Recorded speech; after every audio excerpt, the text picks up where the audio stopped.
So if we back up in time before man was even created, okay, we see an angelic civilization on earth presided over by an anointed cherub, which I believe is Lucifer. Okay. So it's no coincidence this cherub is called the king of Tyrus. Now, before there was a Babylon, then there was a Tyrus. Okay. That's fascinating. Yeah. So let's read in verse 11 of Ezekiel 28.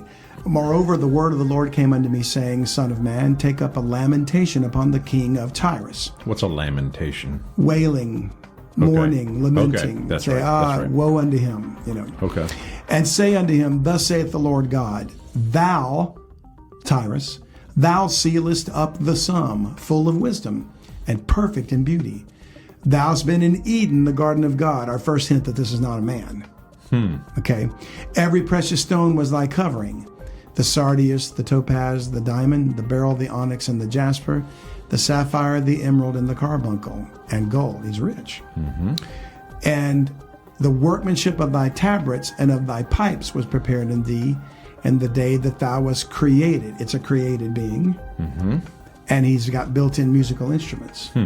It's like he's like a high priest worship leader of music and praise. It's almost what it's designed to be originally. Thou art the anointed cherub that covereth. So there we see he's not a man. He's a cherub. He's an angelic being. He's anointed. What does that mean that covereth? What is? I believe he guarded the throne of God, like the seraphim. He was probably a reptilian creature, a beautiful creature, and because later he's called the serpent. Yeah. Right. So he says, Thou art the anointed cherub that covereth. You were given a tremendous responsibility. What does he cover? The God sits between the cherubim, so I think their wings cover him, like his glory. Yeah. Like that. It's like they're protectors. From what I don't know, but it's like they guard the throne of God. Yeah. And we see him in Revelation, surrounding the throne of God. So he says, and I've set thee so. God made him for this purpose. Thou wast upon the holy mountain of God, Jerusalem, the original Jerusalem. Thou hast walked up and down in the midst of the stones of fire, which might be a reference to the planets. I don't know. Okay. Thou wast perfect in thy wisdom from the day that thou wast created till iniquity was found in thee. So we can tie all this back to Satan. All right? Now, why was that important? Well, Tyrus was later a principal city of Phoenicia. Okay. One of three. And this is a picture in Ezekiel 28 of Lucifer and the origin of his rebellion against God. So Tyrus is symbolic of wealth and glory and rebellion against the Lord. Right? Now there's a prince of Tyrus. We skip down to verse 11 of Ezekiel 28. If we back up to verse 1, we see another character. And so we had a king, and now we have a prince. And if you know anything about kings and princes, what would you define a prince as?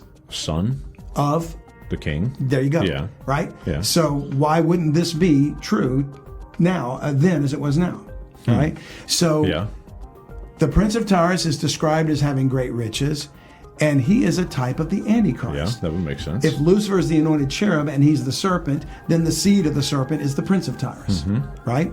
So, verse 1, the word of the Lord came unto me, saying, Son of man, say unto the prince of Tyrus, Thus saith the Lord God, because thine heart is lifted up, and thou hast said, I am a God, already a picture of the Antichrist. Yeah.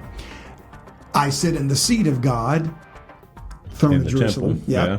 In the midst of the seas, among the nations. Yet thou art a man, pointing out that it's not a cherub. It's the prince. It's the son of the cherub. And by that, we know he's a hybrid. He's a man, but he's also part angel. Okay. Right? Interesting. Thou art a man and not God, though thou set thine heart as the heart of God. And you think you're a God, but I'm about to show you otherwise. Behold, thou art wiser than Daniel. There's no secret that they can hide from thee. With thy wisdom and with thine understanding thou hast gotten thee riches, and hast gotten gold and silver into thy treasures. All this stuff about riches and treasures is going to come back to tie into the Phoenicians, because how do you get riches? Trade. Yeah. Commerce. Merchandise. Okay? By thy great wisdom and by thy traffic which is commerce, trade. Thou hast increased thy riches, and thine heart is lifted up because of thy riches. In other words, think of the satanic elites. They're billionaire oligarchs. They think they're better than you, right? Therefore, thus saith the Lord God, because thou hast set thine heart as the heart of God. Behold, therefore, I will bring strangers upon thee, the terrible of the nations, and they shall draw their swords against the beauty of thy wisdom, and they shall defile thy brightness. They shall bring thee down to the pit, and thou shalt die the deaths of them that are slain in the midst of the seas. In other words, you're going to die like a man. Now, certainly we can say historically that the kingdom of Tyrus was destroyed, probably by Greece or something, by Alexander the Great. Okay. And this could be a prophecy of that, but obviously typology in the Bible means more, more than just historical things. So he says, they shall draw their swords against the beauty of thy wisdom, and they shall defile thy brightness. They shall bring thee down to the pit, and thou shalt die the deaths of them that are slain in the midst of the sea. Wilt thou yet say before him that slayeth thee, I am a God? As you're dying, you're going to say, I'm a God? Yeah. But thou shalt be a man and no God in the hand of him that slayeth thee.